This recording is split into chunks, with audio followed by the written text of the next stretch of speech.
I think I just seen a bear. I'm not sure, but it would be so weird. He's not moving, so I guess he's not a bear. Imagine it's actually a bear. Like, I would be running. No, it's not a bear.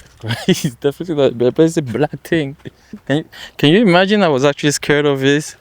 Like, it's a close. I hope you guys like the background. I'm shooting at f16, so it's kind of like, is it wide open? I don't know how, bro, those filmmaker terminology, I'm not too good with that. Well, I'm making this video just to let you know that I shot a mini documentary, and I wanted to share with you my experience, like from the idea to actually like shooting the documentary and releasing it. So I'm talking about the mini documentary I shot regarding Faryad, who is a really good boxer. So literally, like usual, most of my videos are not planned. I just have the idea and I just go for it. I wanted to shoot a documentary and I was like, what could this be about? And I thought about Faryad because I met him like a couple weeks. I mean, I knew him before, but like I seen him again in town like a couple weeks prior, and I'm like, oh yeah, that guy is a boxer actually. So let me actually go about his life. One of the fear I had shooting this documentary was I didn't want it to feel like an interview. And at the end of the day, I kind of feel like it looks like an interview, just because I feel like I didn't have enough B-rolls to illustrate some of the stuff the boxer, which is Faryad in this case, was talking about. This documentary took me 3 days to shoot, so I had 3 days shooting. I had 1 day of him training.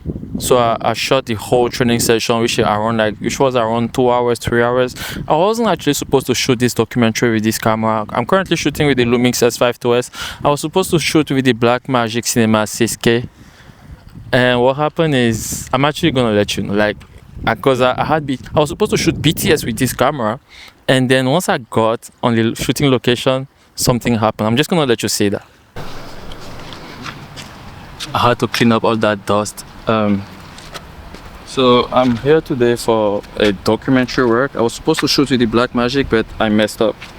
I didn't keep the SSD with me, so I can't record with it. So I guess I'm just gonna shoot with this camera. So yeah, don't be like me.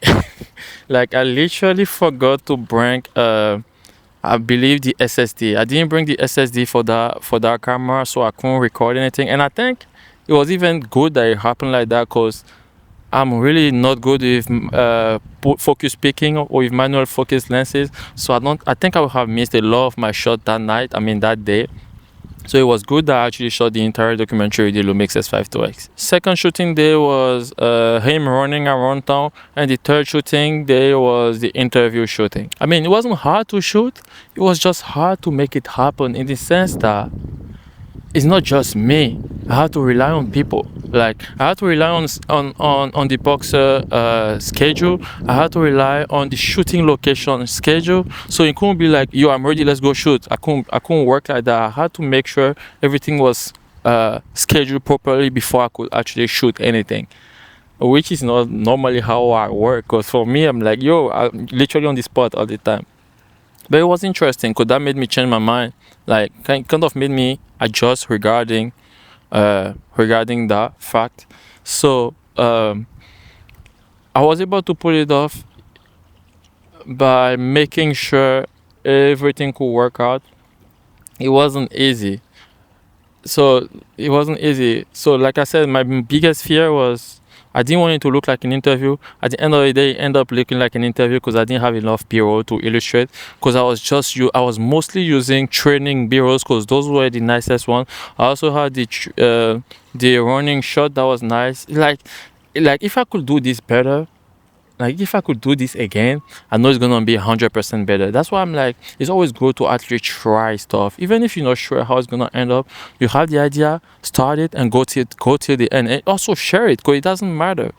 Like, whatever you're able to achieve, some people are dreaming to be able to do that. So you, by sharing that, you're actually motivating some people. So you get what I mean? So don't underestimate yourself, just go with it. So this documentary I mainly shot with the 24mm, and 24mm f1.8. I shot at 24 frames per second. I also shot a lot at 50 frames per second, and I also shot with the 50mm. I shot with the 70 to 300. It wasn't necessary. Like I could have do it without it, but like since the lens was there, I was like, let me just shoot with it. The craziest part, like one thing that almost messed up my shooting, like my training session, was the flickering light. I didn't notice it quickly. Like I started shooting and I realized that the light was flickering. I just had to change my shutter speed in order to fix it. But like at first I didn't notice it because I wasn't using my external monitor. I was using the small monitor because I couldn't see it at first. Then I realized, whoa. And then once I got all the footage back home, when it was time to edit, I was like, oh, thank God I caught that, because otherwise I wouldn't have been able to use those training footage, because the flickering was just way too much, and it wouldn't have been worth it to try to use it regardless. Another big issue, not an issue, but like obstacle I had was the editing. I didn't know how I was going to edit this documentary. I had a lot of B-rolls I could use to have like super nice, like maybe a 1 minute or 2 minute, even 3 minute B-rolls, super nice, just B-rolls of him training and running and all those stuff. But that wasn't the goal, because the B-rolls were like super nice. I knew I could have done something crazy with some nice music, but that wasn't the goal. The goal was a documentary. So I didn't know how to edit. So I started, like, it was crazy. It was a long edit, because like I don't usually shoot for like edit for like 20 or 25 minutes or 30 minutes. Nah, that edit took me days. I think I edited for like 2 or 3 days, but I didn't take my time because I really wanted it to be done as quick as possible.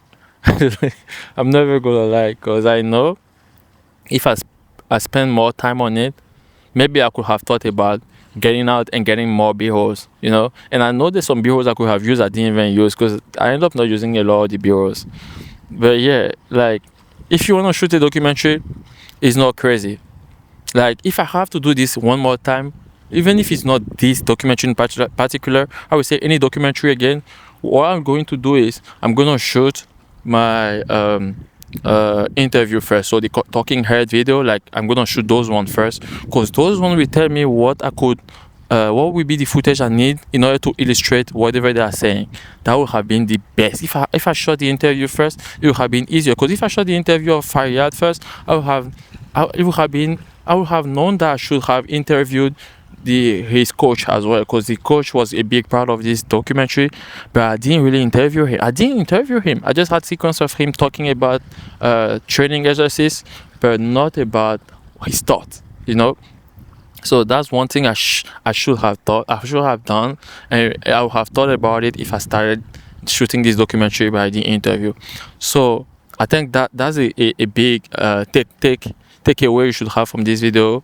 If you're thinking about doing a documentary interview, like if you can even have a pre-interview just to know what is it actually going on in that, well, what is actually the story you're trying to tell, that would be great. Because I didn't do any pre-interview, because I knew the guy was a boxer, but I didn't do any pre-interview. In my head I was just like, yo, let's go, I'm just shooting an interview. I'm doing a mini documentary, but I don't want it to look like an interview. But it ended up looking more like an interview, because it was mostly like an interview.